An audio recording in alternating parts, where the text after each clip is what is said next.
tengok ni. Ha, tengok ni. Oi, gila. Oi, gila, ada dua. Ha, tengok king crab saya ha. Ha, oi, king crab. Ramai orang makan. Oi, ada lagi ah. Okey, nah, kasih hantar.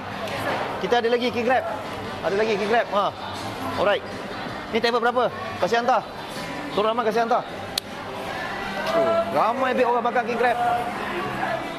Okey, kamera daripada atas. Okey, korang boleh tengok customer beratur makan king crab. Okey bang, order dulu bang Baik. So guys, korang boleh tengok orang makan king crab. Ramai. Tu, boleh zoom. Kita ada abang kita tanya daripada mana, jom. Apa khabar bang? Namanya siapa? Dari mana? Namanya Andri. Dari Jakarta. Daripada Jakarta. Gimana kepitingnya? Enak? Enak sekali. Ya. Sudah berapa lama lihat video saya ni? 1 bulan lebih. 1 bulan. Tak boleh tahan penasaran Tak boleh tahan. Penasaran. Baik. Terima kasih daripada Jakarta. So boleh tengok full house. Bang, berapa orang? Berapa orang? 3 orang. Okey, sana boleh bang. Sana boleh Baik.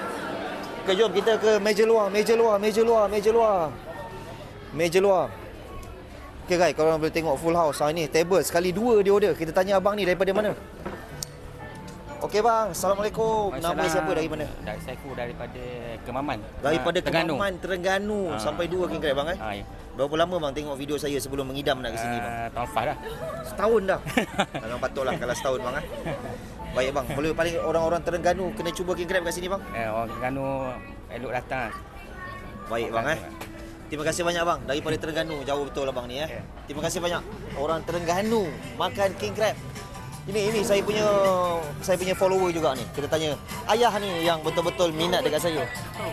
Kat depan. Ni. Assalamualaikum ya, apa khabar? Waalaikumsalam, baik. Oh, besar ke tidak ya? Besar. Baik ya, nama siapa, dari mana? Saya Syahari daripada Dungun. Daripada Dungun. Satu kampung dengan Zizam. Satu kampung dengan Zizang? Yes. Oh, Dungun. Zizang, mu kena kemari Zizang. Memang Zizang. Habis Zizang. kita kawan dengan pok saudara dia. Oh, pok saudara dia. Pok saudara dia kita kawan. Okey, baik. So dia ada order ni Lagi satu Okey, banyak. Baik bang, terima kasih banyak bang Sama-sama. Okey, baik, terima kasih banyak. Okey, so jom guys, mari. Boleh tengok ada abang pun makan king crab lagi. Ramai kat sini yang makan king crab. Okey, jom guys, kita boleh tengok suasana restoran saya daripada depan.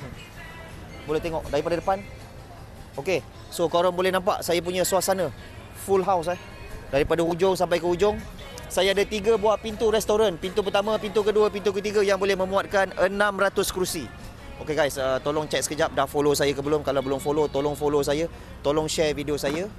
Dan last sekali, tolong komen boleh. Salah ke tidak seumur hidup sekali makan Alaska king crab? Cuba komen.